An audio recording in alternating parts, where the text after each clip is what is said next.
Look. 3, 3. It's going to be the number 8. And it's connected. It's connected. If you look, it's the infinite sign. He's explaining to me the answers of the universe. It's the infinite sign. And if you subtract the infinite sign from 77 minus infinity. It's infinity, oh my G! You're going to have an answer of negative 77 infinity. But if you plus negative, because you cancel out the, look, it's transverse, negative becomes positive, it cancels out. So it's going to be negative 77. But it can't be negative because you got 23 and the 69. And the 69, you plus, you times it by negative 1, that's 77. It's the answer to the universe. Wow! I've learned something stupid today. No, I'm gonna explain for you. Try. Oh, give me that. Try. You can't do it because it's not. I'm gonna explain something. Because you're pissed. The answer to the universe. Oh, the answer to the universe. So universe. But look. Universe.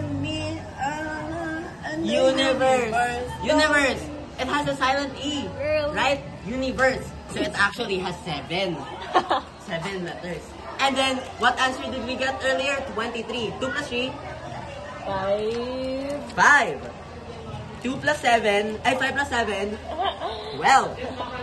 But, we got negative 1 from the answer, right? Earlier. Yeah. So, 12 minus 1, 11. 7 times 11, 77. Arvin! Universe is negative 2. Ika! Negative 2 times infinity. So yan, infinity is 1, 2, 3 hanggang infinite, diba? Times negative 2. Negative 2. Yan. Hindi negative 2 dito. Kaya ang sagot, negative 2, negative 2, negative 2, negative 2 equals to negative 2, negative 2, negative 2, blah, blah, blah, blah, universe is negative 2. Ayan, ito sagot. Nanggigigil sa akin. Tama ako. Mali si Arvin. Here's why our country is going down, the economy is going down, because they don't know how to plus 1 plus 1, because there is actually an invisible 1 in 1 plus 1. So it's actually 3, okay? It's actually 3. You see this? 1 plus 1. You don't see anything, right? This plus sign is actually 1. Okay? So 1. And we're going to add an additional plus. So it will be 4 now. So that plus is going to turn into 1 also. So it's going to be 5. That's how you solve math. Easy. This is why the government do not tell us the right math, because their math ain't mathing. Okay, your turn. Bakit nagmukhang tikbalang si Diwata para sa kanyang kotse? Ganito kasi yung mga boss. Di ba nagkanta siya? Wait lang. First. What that? You also get the equation. Ito yung kanta niya, guys. Look. If you get equation from black hole, Divita you get Pares. Diwata Pares. Ay! She's creating wormholes. If you get the derivative of the Diwata Pares, you get... Doon kayo, nag-explain ako kung bakit nagmukhang tikbalang si Diwata Pares sa kanyang concert.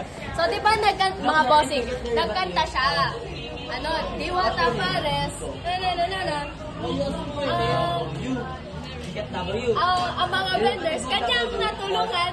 Ngayon, bilangin natin kung ilang letters dito sa Diwata Pares.